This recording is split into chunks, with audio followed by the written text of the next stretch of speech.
So the goal today is to give insights that you can take away and use immediately if you're targeting this customer segment. We're kind of attacking this from three different perspectives. For myself, from a media company, we have Alejandro Barón from Home Depot, from a retail perspective, and Dr. Mary Beth McCabe from not only an education standpoint, but she's her own marketing firm as well. So we don't tend to have all the insights out here, but we want to share what we've learned about trying to reach the Hispanic blue collar male. Okay, kind of the format we're going to do is each kind of give briefly a 10-minute little presentation, and then kind of open it up for questions and discussion for another 10 or 15 minutes. Okay? So,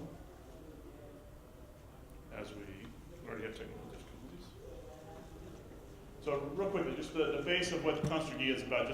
We won't go into the magazine, but it's a magazine we distribute at retail, both in Home Depot and some 7-Eleven stores as well, primarily targeting the construction and building maintenance industry. Okay? And we've been doing it since 2007.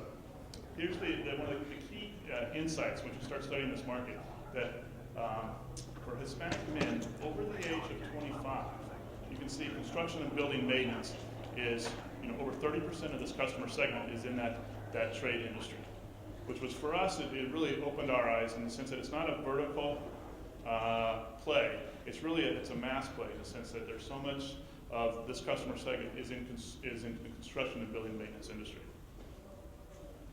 The spending power is incredible. So in my world, in Alejandro's world, we call them pros. I mean, Hispanic pros is kind of the term. So the Hispanic pros in the U.S., their GDP spending power is more than some of these Central American countries, right? So it's just, and this isn't just on the job site. This is food and home and vehicles as well, but just their overall, how much they're spending every year, it's just incredible, the dollars in this customer segment. We want to try to bring a face, and there's some interviews with some of our readers. We try to keep up with these guys as much as possible. It's a lot of what you've heard so far in the sense of what's important to them. The guy on your far left, it's all about his family. I need to provide for my family, and that's why I work so hard. The guy in the middle, he's talking about his language preference. We have some data here in a second to kind of support that. But he is speaking Spanish. He prefers to speak Spanish. He understands some English, but he prefers Spanish. And then the guy on your right, his quote there is about the opportunities, right? And he's working hard, busting his ass every day for opportunities. Some deeper insights for the blue collar segment. They don't know a 5-day work week. Everybody's working at least 6 days a week. We also found out that as far as having one employer, or if they're the boss, they might be doing that 5 days a week on the job site, but everybody's taking on-site projects or doing things on the weekend, so they're cross-training themselves in many different disciplines. And then as well as, it's the years and that they're out there working, it's 10 plus years, and a lot of them have crews of folks that are working for them as well. We want to bring some shopping attitudes to you. So this is through a Simmons report. Some insights here. It's the how loyal he is to brands. We heard Pitbull talk about that this morning about once you reach this consumer segment, how they fall in love with the brands and they stay there and they're loyal and they're receptive to advertising as well. This Simmons data certainly backs that up. The far left column is, and this is compared the Hispanic construction pros versus the non-Hispanic construction pros, right? So what was really eye-opening to me, and from an editorial's perspective, it's kind of guiding us going to 2012, is paying attention and we'll pay more for environmentally friendly products.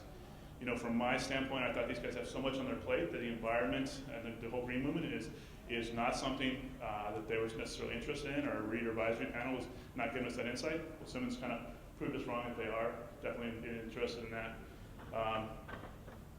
As far as sticking with brands, everybody has a perception that these guys will buy the low cost, low entry from the good, better, best, the good kind of products. It's not the case. They'll often spur the moment, and the receptive advertising is the last two charts show for Simmons. Their language preference, which kind of reverts back to what we heard a few minutes ago. or saw from the readers, but half of the blue-collar industry is only speaking and reading Spanish. Another 30%, mostly Spanish, but some English. So the insight here is that if you're trying to build a relationship and market to these folks, it has to be in their language. Mobile phones. A lot of talk about this, and this is from MRI in 2010. 63% of Hispanics in general own cell phones, and they over-index against the general American population. I've even talked to, earlier heard that number might even be higher than the 63%. But if we drill down even further, the Hispanic blue-collar male, he's the cream of the crop. So of all Hispanic population, he over-indexes even more than that in his cell phone usage, which makes sense, right? So he's on the job site, and that is his link to his family. That's his link to the stores, coworkers, whole line area. So he's over-indexing even on against other Hispanic populations cell phones.